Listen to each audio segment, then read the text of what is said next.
Next आता है हमारा कोरेकोह्यूमरल लिगामेंट। ये ओरिजिनेट होता है from the base of coracoid process और इसके हमारे दो बैंड्स होते हैं। पहला बैंड जो होगा वो हमारा इंसर्ट करेगा into the edge of supraspinatus और ग्रेटर ट्यूबरकल पे, जहाँ पे ये ज्वाइन करेगा सुपीरियर जीएच लिगामेंट को। और जो सेकंड बैंड होगा वो इंसर्ट करेगा इनटू सब स्कैपुलरीज एंड लेसर ट्यूबरकल। फिर इसके जो दो बैंड्स होते हैं वो फॉर्म करते हैं एक टनल, जिससे हमारा टेंडन पास होता है of long head of biceps brachii. और एडिशन में ये लिगामेंट जो है it is usually reported as resisting humeral external rotation with the arm adducted. ये हमारा इसका डायग्राम है। हमारा सब स्कैपुलरीज का टेंडन जा रहा है और ये हमारा सुप्रास्पाइनेटस का टेंडन जा रहा है।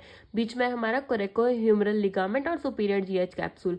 और ये हमारी कोरेको एक्रोमियल लिगामेंट जो कि फॉर्म हो रहा है हमारे कोरेकोइड प्रोसेस से और एक्रोमियन प्रोसेस से। नेक्स्ट हम बात करते हैं कोरेको एक्रोमियल आर्च की। इसको हम सुप्रा ह्यूमरल आर्च भी कहते हैं क्योंकि ये ह्यूमरस के हेड के ऊपर प्रेजेंट है। ये हमारी फॉर्म होती है by coracoid process, acromion process, coracoacromial ligament और inferior surface of AC joint. ये हमारा ऑस्टियोलिगामेंटस वॉल्ट होता है ओवर द ह्यूमरल हेड। जो रीजन होता है between the arch and humeral head उसको हम कहते हैं सब एक्रोमियल स्पेस। अब हम सब एक्रोमियल स्पेस के कंटेंट्स की बात करें तो इसमें आएगा हमारा सब acromial bursa, rotator cuff tendon, tendon of long head of biceps brachii. और ये जो सब एक्रोमियल स्पेस है ये हमारी जब नॉर्मल एडक्शन हो, मतलब नॉर्मल हमारा हैंड होता है एडक्शन पोजीशन में, तो हमारा 10 मिलीमीटर स्पेस का मेजरमेंट होता है। और जब हम आर्म को एलिवेट कर लेते हैं तो वो हमारा 5 मिलीमीटर हो जाता है, मतलब 50% रिड्यूस हो जाता है।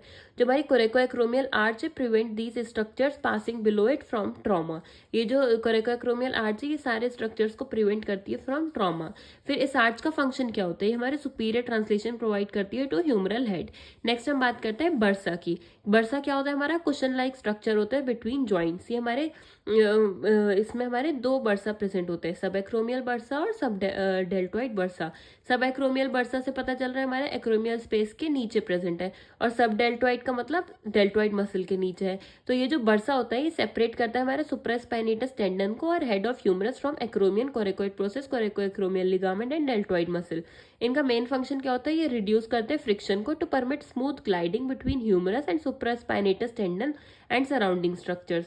जो अब एक कंडीशन होती है सब एक्रोमियल बर्साइटिस। बर्साइटिस जहां पर भी आइटिस टर्म लग जाता है उसको हम कहते हैं इन्फ्लामेशन।